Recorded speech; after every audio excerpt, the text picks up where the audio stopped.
Banking सेवाओं को ग्राहक की सुविधा के लिए मुफ्त रखा जाता था, वहीं अब पासबुक अपडेट करने से लेकर कैश विड्रॉल और मोबाइल नंबर अपडेट जैसे छोटे छोटे कामों पर भी चार्ज वसूले जा रहे हैं।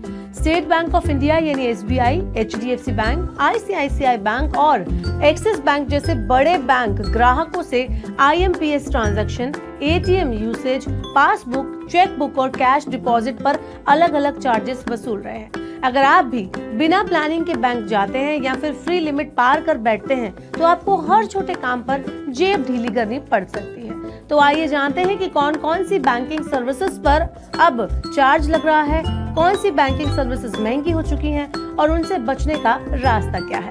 Hello and welcome to Money 9, मैं हूँ मीनू शर्मा। महंगाई के इस दौर में जहां आम आदमी की जेब पर हर तरफ से बोझ बढ़ रहा है, वहीं अब बैंकिंग सेवाएं भी सस्ती नहीं रह गई हैं। बैंक में अकाउंट खोलने से लेकर उसका संचालन और छोटी छोटी सर्विसेज पर भी अब कस्टमर्स को एक्स्ट्रा चार्जेस चुकाने पड़ रहे हैं। जो सेवाएं कभी फ्री हुआ करती थी, अब उन पर बैंकों ने धीरे धीरे शुल्क लगाना शुरू कर दिया है।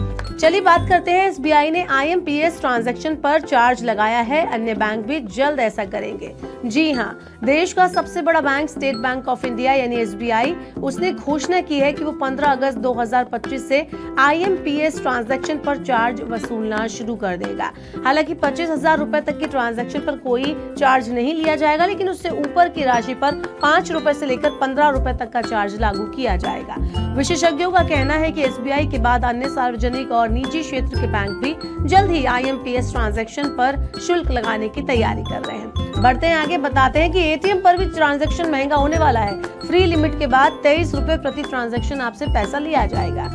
तो अभी हाल ही में बैंकों ने एटीएम ट्रांजैक्शन पर लगने वाले शुल्क में बढ़ोतरी की है। पहले जहां फ्री ट्रांजैक्शन की लिमिट 5 ट्रांजैक्शन थी, अब कुछ बैंकों ने इसे घटाकर 3 ट्रांजैक्शन कर दिया है। फ्री लिमिट के बाद हर एक्स्ट्रा कैश विड्रॉल पर ग्राहकों से 23 रुपए प्लस जीएसटी चार्ज वसूला जा रहा है। निजी बैंक जैसे HDFC bank, ICICI bank, axis bank भी अब फ्री लिमिट के बाद एक्स्ट्रा चार्जेस ले रहे हैं, जो ग्राहक की जेब पर सीधा असर डाल रहा है।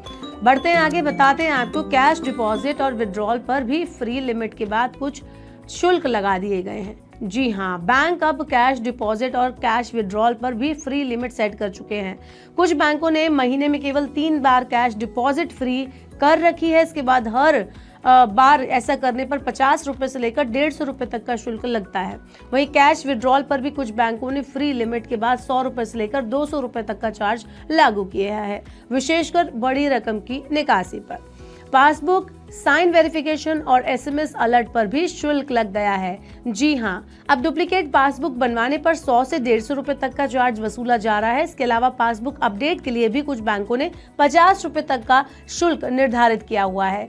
साइन वेरिफिकेशन की जरूरत पड़ने पर 150 रुपए तक का शुल्क आपको देना पड़ सकता है। इसके अलावा मोबाइल नंबर या ईमेल अपडेट कराने पर 25 से 50 रुपए और एसएमएस अलर्ट सर्विस के लिए सालाना 15 से लेकर 25 रुपए तक का शुल्क ग्राहकों से लिया जा रहा है। बात करते हैं आगे, चेकबुक और चेक रोकने की फीस भी बढ़ गई है। जी हाँ, इसके अलावा और भी आपकी जेब को एकदम कैंची से कतरने की तैयारी चल गई है, क्योंकि बैंक चेक बुक जारी करने पर फ्री लिमिट के बाद प्रति चेक 3 रुपए से लेकर 5 रुपए तक चार्ज ले रहा है। वहीं अगर ग्राहक को चेक पेमेंट रोकनी है तो इसके लिए भी 150 रुपए से 300 रुपए तक की फीस लगाई जा रही है। क्रेडिट कार्ड पर भी नियम बढ़ गए हैं और चार्जेस भी बढ़ा दिए गए हैं। बैंकों ने 1 जुलाई 2025 से क्रेडिट कार्ड के नियमों में भी बदलाव किए हैं। अब लेट फीस, कैश एडवांस फी और इंटरनेशनल ट्रांजैक्शन पर लगने वाले चार्ज में बढ़ोतरी की गई है। साथ ही कुछ बैंकों ने क्रेडिट कार्ड के रिवॉर्ड पॉइंट्स रिडेम्पशन पर भी प्रोसेसिंग फीस लागू कर दी है। अब आता है इम्पोर्टेंट सवाल कि आखिर क्यों लगा रहे हैं बैंक ये एक्स्ट्रा चार्जेस। तो विशेषज्ञों का कहना है कि बैंकों पर बढ़ती ऑपरेशनल लागत, डिजिटल ट्रांजैक्शन का बोझ और कर्मचारियों की सैलरी इंक्रीमेंट के चलते बैंकिंग सर्विस को मुनाफे में बनाए रखने के लिए ये चार्जेस लगाए जा रहे हैं। वहीं आरबीआई के निर्देश के बाद बैंकों को अपनी सर्विस चार्ज स्ट्रक्चर ट्रांसपेरेंट करना पड़ा है, जिससे अब ग्राहकों को हर छोटे से छोटे काम पर फीस देनी पड़ रही है। ग्राहकों पर सीधा असर अब कैसे पड़ेगा, अगर इसकी बात करें तो इन बढ़े हुए चार्जेस हैं, एक्स्ट्रा चार्जेस लगाए जा रहे हैं, उनका ग्राहकों पर कितना असर पड़ेगा उस पर डाल लेते हैं नजर। तो इन बढ़ते शुल्कों का सीधा असर मध्यम और निम्न आय वर्ग के जो कस्टमर्स हैं उन पर पड़ रहा है, जिनके लिए बैंकिंग सर्विस भी एक महंगी जरूरत बनती जा रही है। अगर ग्राहक थोड़ा सा सतर्क रहे और डिजिटल मोड्स या जैसे कि यूपीआई, नेट बैंकिंग का ज्यादा इस्तेमाल करे तो इन चार्जेस से काफी हद तक बचा जा सकता है। बात करते हैं अब आगे क्या होगा। तो जानकारों के मुताबिक आने वाले टाइम में बैंकों की तरफ से और भी कई सर्विसेज पर शुल्क बढ़ोतरी की जा सकती है। खासकर आईएमपीएस, एनईएफटी और आरटीजीएस जैसे डिजिटल ट्रांजैक्शन पर चार्जेस में धीरे धीरे इंक्रीमेंट हो सकता है। ग्राहकों को अपनी बैंकिंग आदतों में बदलाव लाकर फिजिकल ब्रांच विजिट की जगह डिजिटल चैनल्स की ओर रुख करना होगा ताकि वो इन अतिरिक्त शुल्कों से बच सके।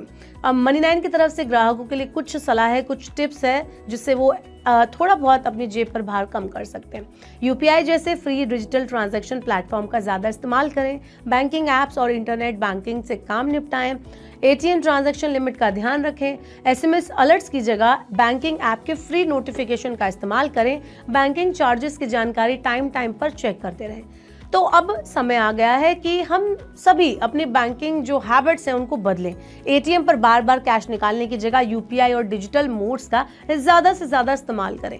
मोबाइल ऐप से पासबुक अपडेट करें और ट्रांजैक्शन डिटेल्स चेक करें ताकि बैंक के इस एक्स्ट्रा चार्जेस से बचा जा सके। याद रखें कि बैंक आपके हर फिजिकल विजिट पर फीस वसूलने की तैयारी में है, इसलिए डिजिटल बने, स्मार्ट बने और अपनी मेहनत की कमाई को अनावश्यक बैंकिंग चार्ज में जाने से बचाएं। बैंकिंग महंगी हो रही है, पर आपकी जागरूकता ही आपके पैसे को असली सुरक्षा देती है।